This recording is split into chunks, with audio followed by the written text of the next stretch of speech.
Hey guys, welcome back to my channel. If you are new here, hi, welcome. My name is LaTrance. I am an author, a business expert featured in Successful Moments magazine.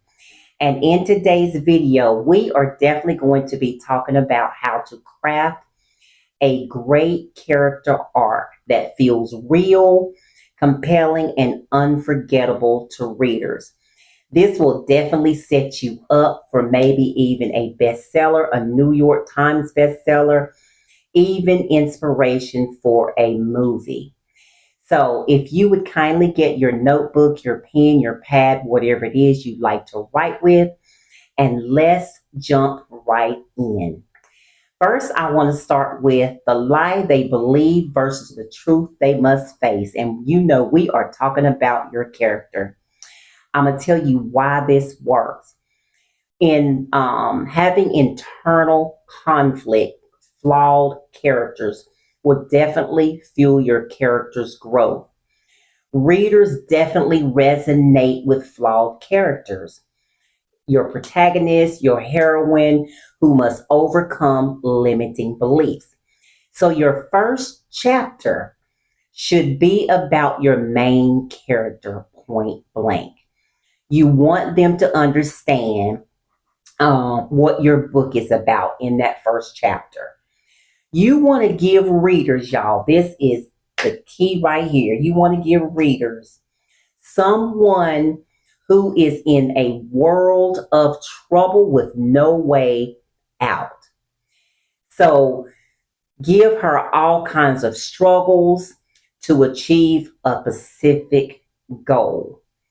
Now, I also want you to understand this in your story. Your readers need to emphasize with your character. The character must make a grand interest in your first chapter. So, how to use this? What I want you to define is the lie. What thoughts, beliefs shapes their actions? Are they unworthy of love? Or define the truth? What realization must they have by the end of the story? You want to, does she need to create work? So you want to create moment of resistance where they reject the truth before finally embracing it. So in order to do that, you have to well develop your characters. And I'm telling you, you must know their first name, their full name, their first, middle, and last name, just like we do. We have a first, middle, and last name. You need to know the age, their occupation, their role in the story, what the current goal is going to be, their traits, their personalities, if they're creative, if they're independent, if they are stubborn, if they are compassionate, what struggles, weaknesses they have. You need to know down to what flavor ice cream that they like. What flavor ice cream that they like. You need to know everything about them. And so, number two, the wound that drives their flaws. And why this works is every compelling character has a past, a trauma that influences their decisions. How this works, you want to identify the core wound, either childhood trauma, neglect, betrayal, loss, whatever the case may be that's in their backstory. You want to show how that shapes their fears, their defense mechanisms, their relationships. And you want to gradually heal the wounds throughout the plot. You don't want to go too fast through the plot, though, but make it easy on them. Don't make it too easy, but just gradually heal the wounds through the story and give them a struggle. Like I said, you want to put them in something that the readers feel like they don't have any way out. So the backstory is definitely going to help you do that. And you want to know where your character is born. Like I said, what flavor of ice cream. You need to know everything about them. Were they born in Seattle, Washington? Were they born in New York? Were they born in New Jersey? And what significant events shaped their early life? And I'll give you an example. Her father's love for photography inspired her to follow his footsteps, but his ultimately death left her with resolved grief. You want to describe their family background, someone who grew up with neglect, like I said, whatever.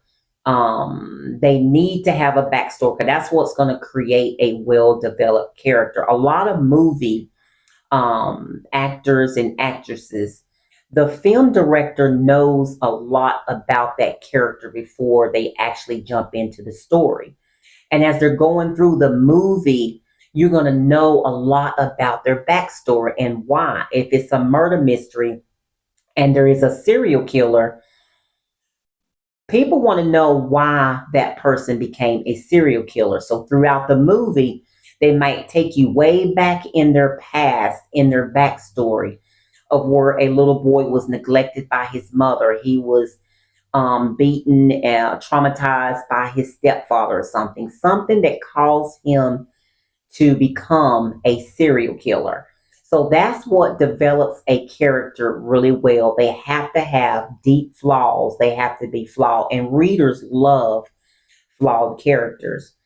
And what is a key moment that influenced their current beliefs or goals? And you want to explain them as well. So make sure that your characters are flawed. Readers love that. Number three is going to be the push pull, the strength and weaknesses. And why this works is you want to balance your characters' feel, their strengths, their weaknesses when taken to extremes. So let's say how to use this. You want to list their biggest strengths, okay? If they're loyal, you want to show how the this became a flaw. They stay in a toxic relationship. You want to introduce a situation that tests their traits. Will they remain loyal at their own expense? So that is very important. The push, pull, strengths of weakness. And like I said, when you develop your character, you're going to know what their strengths are. You're going to know what their weaknesses are. You're going to know what their fears are. If you want to um, have more of a about a character download, I have a I'm sorry, if you want to know more about the characters, I have a free download on my website that will definitely help you develop your characters. This is the best character art you will ever find. And like I said, I'll have a link in the comments where you can go and absolutely get that free. For beginning writers, you want to start on this and get started with your characters because your main story, your plot, and everything is going to be about that main character, the lead in your story. Okay, number four is going to definitely be the emotional payoff of their arc and why this works. Readers remember how their characters make them feel. I'll say that again. Readers remember how a character makes them feel. Did you hear me? That is true. So, in order to use that, you want to set the emotional high of low points early on in the story. You want to build tension through subtle shifts in behavior, mirroring their internal change. You want to make their final transformation feel earned, not like a sudden force, but feel earned. So, very important. Make sure that when you set up your outline, have an emotional high or low point early on in the story, and that will definitely make your characters go through something that's feel like it's been earned and not suddenly forced. Number five, the moment of no return, y'all. This is really good too. Why it works. This is the turning point where the character must commit to change or they face failure, whichever one you choose. There is no going back. And how this works, you want to give them a high stake stakes of choice. This should be the hardest choice they have ever faced. One that forces them to let go of their old self. If they embrace change, show how they grow, but also make it cost them something. That's very important. Make it cost them something to in the high stakes of their choice. So it can be something such as a moral decision, like someone betrayed them, or do they stay loyal? It could be a life or death decision. Should they save themselves or should they save someone else? A personal decision.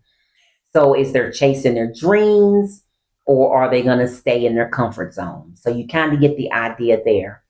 And so I'm going to give you an example for that. In Spider-Man 2, Peter Parker's moment, y'all, and I love Spider-Man. His point of no return comes when he chooses to be Spider-Man again, even though it meant sacrificing personal happiness. And even in The Matrix, Neo must decide whether to believe himself or to die. I don't know if y'all have seen that movie. I'm pretty sure everybody's seen The Matrix, but his choice to stand up to the Agent Smith is the moment he fully transforms into the one. So those are examples to help you understand the moment of no return. So make sure that you have that in your story and it will definitely impact your readers. It'll definitely be compelling. It'll be a great story. I promise you. Trust me on that. So I want to challenge you for the next couple of weeks. If you want to become a great writer and have believable characters, what I want you to do is set a goal for that week. And I'm going to give you 10 days to come up with your main idea. And I want you to start developing your character arc.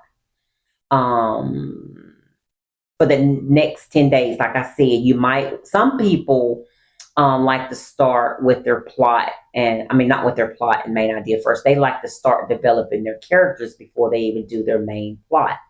So whichever decision you decide to go with, I want you to start developing your characters.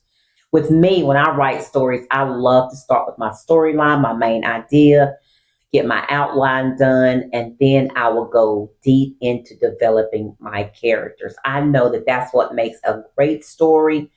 Trust me, I have a friend that is a actress and she has gave me the tea. She spilled the tea on exactly what people look for in characters in a movie. And the same way goes for readers in a book. You have to make them believable. You have to develop them. You have to give them flaws. You have to give them a backstory that nobody's ever heard before. You have to make them have so many struggles and problems. Like I said, make them feel like they just cannot get out of it. And the reader will definitely be interested in the story and they would definitely keep turning the pages.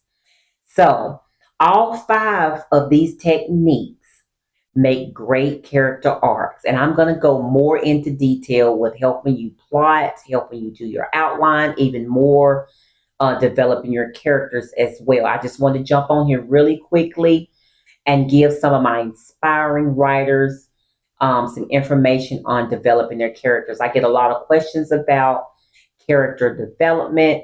So you want to make them more satisfying, unforgettable, because they create emotional investments, y'all, and a meaningful choice. So when characters earn a transformation and have a clear point of no return, their growth becomes meaningful and impactful and definitely unforgettable. I love stories that are unforgettable. So when you start to sit down and write your stories, you're going to understand your characters more. And like I said, we'll get into that more on the next video. Thank you for watching.